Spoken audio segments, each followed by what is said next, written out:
The thing that I think is amazing about your biography is that you basically graduated from high school and you've been working ever since. Well, it's such a thrill. I got the same graduation from high school, and from then on, I was always going to be, well, first of all, I wanted to be a forest ranger, but back then, no, that's very serious. And back then, girls couldn't be forest rangers. Well, just this last year, the Forest Service brought me to Washington and gave me an honorary forest ranger degree.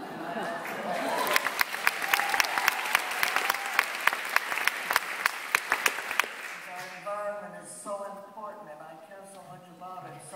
So I got that, then I got the showbiz bug, and they haven't been able to get rid of me since. You know, some people don't realize that you are a singer. You began as a singer. Well, that's a matter of opinion. Well, I remember you singing to me on the television, definitely, and you have performed in many different performances as a singer. I wonder if you could maybe share with us how that influenced the way you are as an actor, that kind of musicality. Well, summer stock is a wonderful thing, particularly was a wonderful thing, where the big outdoor venues like Kansas City and Pittsburgh Muni Opera, they would do these major productions of, well, I did 8 productions of The King and I did 9 of, I think it was 9 of South Pacific. So you got a chance to play these wonderful roles to a marvelous, warm house of like 15,000 people. And it wasn't what you were doing, but those people would fill the house every night because that was like the Hollywood Bowl. That was their joy. So it was the best experience in the world, and it held you in good stead because if you can walk out on that enormous stage and play a role there, you can almost handle it wherever you are because nothing's bigger. Did you find it hard to make the transition from radio, where you began, to radio and then into television, or was that okay for you?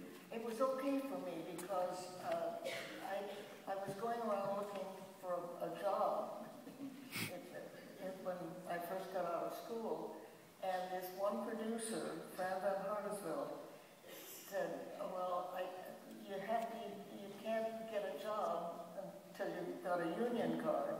And unfortunately, you can't get a union card till you have a job. So it was kind of a vicious circle. But he said, I'll get you your union card. I'll give you a job. He was doing a radio show at that point called The Great Gildersleeve with Hal Perry. And he said, I'll give you one line on that, and that'll get you your union card, and then you'll go from there. So the line was, Merry Christmas. I had 2 words. I thought it was 1 word. And so I did. I got my union card, and it was wonderful. I was eternally grateful to Fran. And down the road, when we were doing Life of Elizabeth and Date with the Angels, is when he came aboard, I hired him as a writer. So we got to work together again. You know, I was really excited to meet you because, as I told you, you allowed me to share my story. We got our family television, and you were the first person that I remember on the television, and the frame was very close up to you. It was your show, the Betty White show.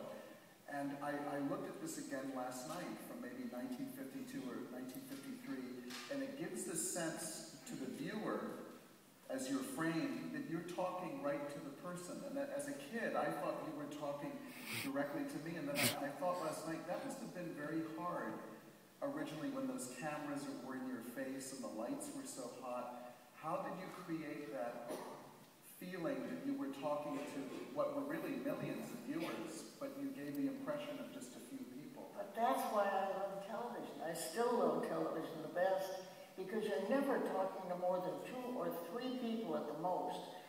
If there are more than 3 people in a room, they're talking to each other. They're not listening to you. So it's true. No, think about it. And so you don't think of a vast audience. You just think that that camera lens is the person that you're talking to. And it gives it so much more of an intimate feeling that it's different if you're in a play on television or that kind of thing. But when you're talking directly to that camera's your best friend. Did you like the fact that everything was live? Oh yes, loved it. And I did 20 years of the Tournament of Roses color. I was doing it for NBC here, and down the street where the CBS thing was, Ronald Reagan was doing the color, the same job I was doing, he was doing down there. And so it was kind of fun. And Ronnie and I used to talk about doing the Rose Parade. I got to where you'd pull up at a signal, traffic signal, and if there were 4 cars there, you'd start describing them like a parade. Yes, there's a blue Buick. Well, now, we have something interesting for you, and we haven't practiced this, have we, actually? Because you told me you didn't want to know what these I never want to know what the questions are ahead. So, you have submitted questions, and here are some of them. So, here's question 1. Where or from whom did you get your sense of humor? Oh, well, thank you for the vote of confidence, but that came right from my mother and dad. I was an only child, and there wasn't a straight man in the house. No, I mean that in a nice way.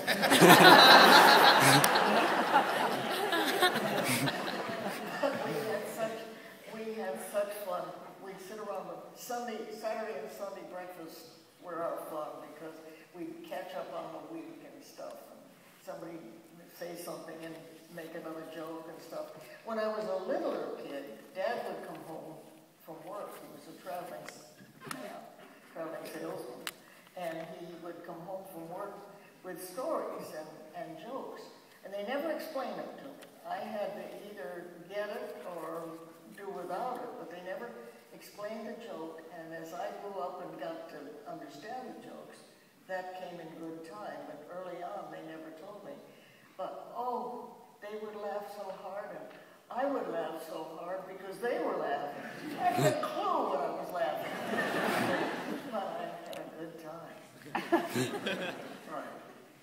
Are there challenges of having such a diverse fan base? This is actually a good question. So you've got a diverse fan base spanning a number of decades and a variety of work, different kinds of work. I can't get over how fortunate I am to have the diversity. I get a ton of mail, oddly enough, from 12-year-old boys.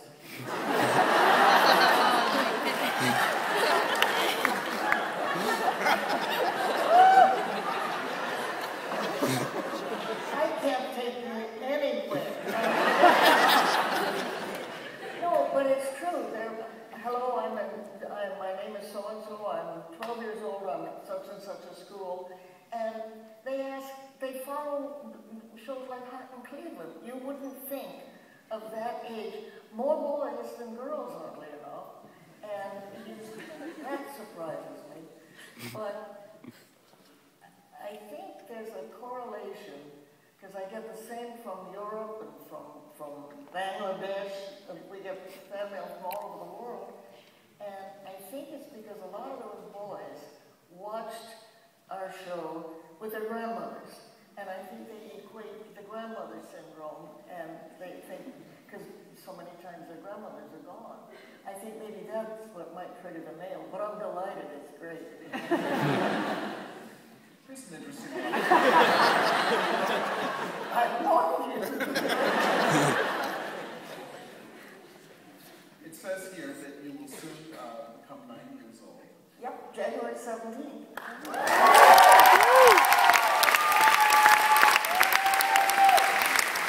That's another thing I don't understand. Everybody says, oh, you're going to be, it's not something you would call it. It happened.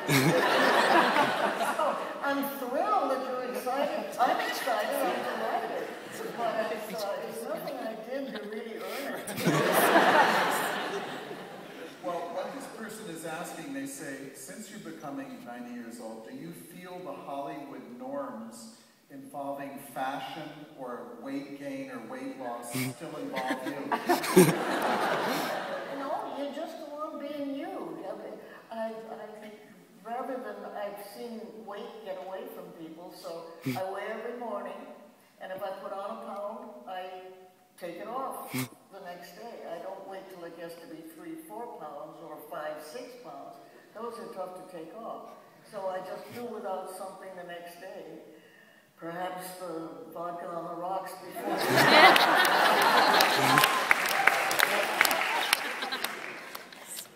If you weren't in comedy or acting, what would you be doing instead? Oh, I'd work with the zoo. in the animal business somewhere. And you've become well known for animal protection and for the care of animals, and I wonder if you could say something about that. Yes, I'm not into animal rights or anything political. It's animal health and welfare. I've been with the Morris Animal Foundation, which is an animal health organization, for 53 years. And we fund humane health studies and specific health problems of dogs, cats, horses, and zoo and wildlife. We worked very closely with Diane Fossey on the mountain gorilla program in Uganda and brought the mountain gorillas back from the edge of extinction. And now it's a viable community. I work with the Los Angeles SPCA very closely. And the Los Angeles Zoo is my other home. I've worked with them for 50 years. So, in fact, I've got a new book coming out November 21st on my friends at the zoo, the four-legged ones. Some of them are two-legged.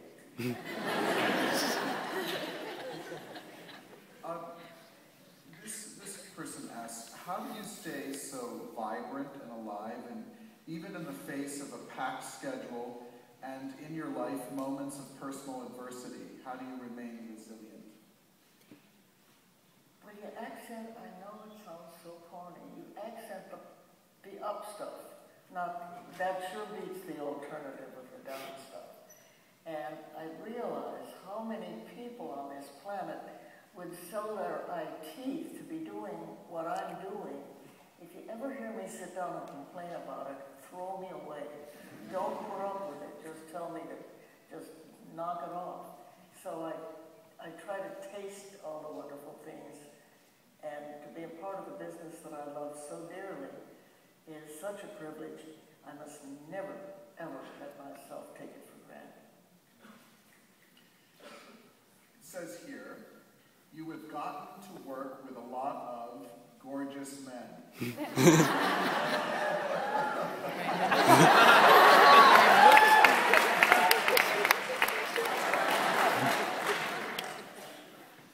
What man is next on your list and why? We know why, but...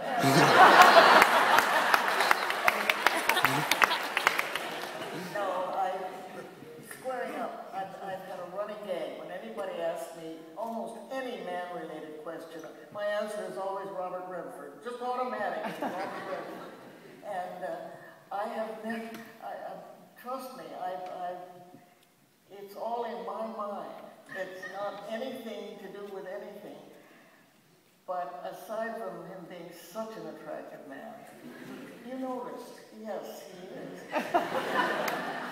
But he's so marvelously into the environment, and I'm such a nature nut, that that's the thing that really attracts me about Robert Redford. I would put up with the other stuff, but that's what really... Another one who's like that is Leonardo DiCaprio.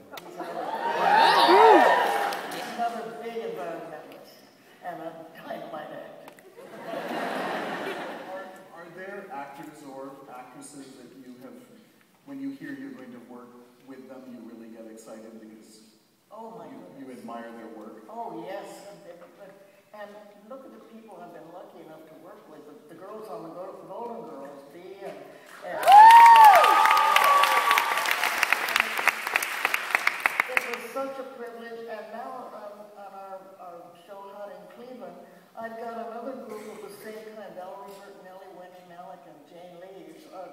You just can't ask for people that are more fun to be with, who are better performers, who are more professional in their careers, and we just all adore each other. So those are privileges that come with this business, that they don't always work that way. Sometimes you can have somebody, but I've never had anybody. I don't think I've ever worked a show where I really didn't like somebody a lot on the show. And if there was a case of that, you'd never know.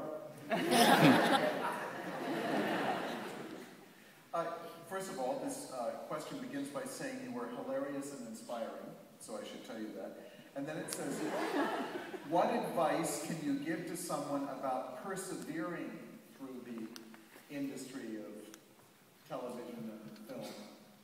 Well, you don't take yourself too seriously. You don't think, well, that job is not really worthy of me, or that doesn't pay enough money.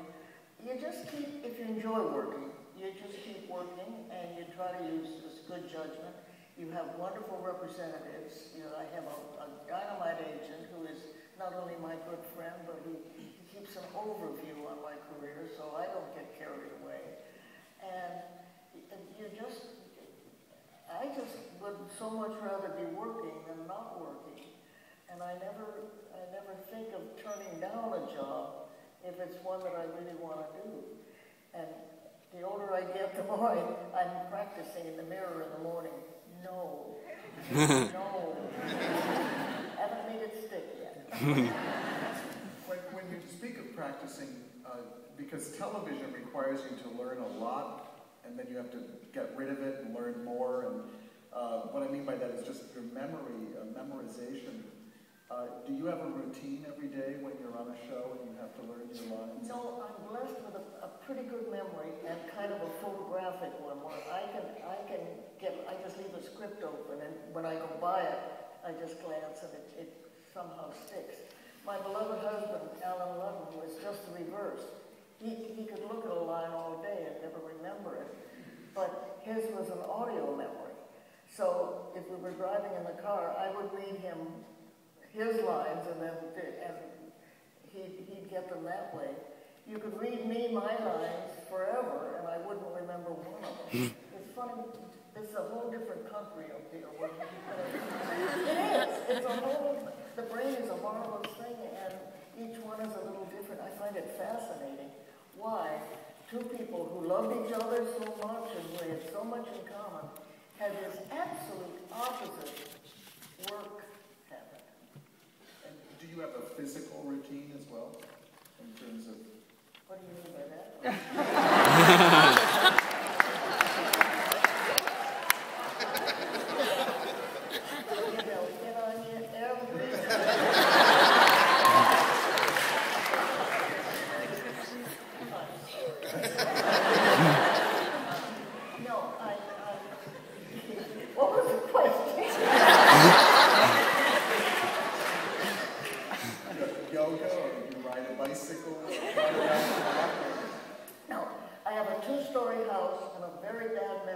So I'm up and down those stairs. That's what I went up there for. Oh, so I'm back up and down the stairs with a golden retriever at my heels. And I really, that keeps me, and again, as I say, I weigh every morning and keep my weight at a level. So here's our final question. It says, Dear Betty White, what words of wisdom do you have for us? That's a misnomer in itself. I don't have wisdom, but I guess I go back down to that gratitude thing. And the positive, negative. So many people wake up in the morning and the first thing, or somebody will come into a room, you know what I hate? And that's not the way to start. I know it's as trite and as corny as it can be, but try to concentrate on the good stuff. Sure, you'll have bad days. Sure, you'll have terrible problems in your life. But don't milk them. Don't dwell on them. Try to clear your head and get to a better place. Because it's too easy to sink into that hole mentally. And you don't want to do that. You want to keep a good outlook because you enjoy life more. It's not for the people around you, it's because you're happier that way. I guess it's not wisdom, it's just something that's carried me through almost 90 years. Well, we want to thank you again. You know, television has the capacity of, as they say, bringing you into our home, and you really have been members of our family, some of us for 5 years, 10 years, in my case, 60 years, and I just want to say it's a great honor to at last meet a very good member of my family. So thank you.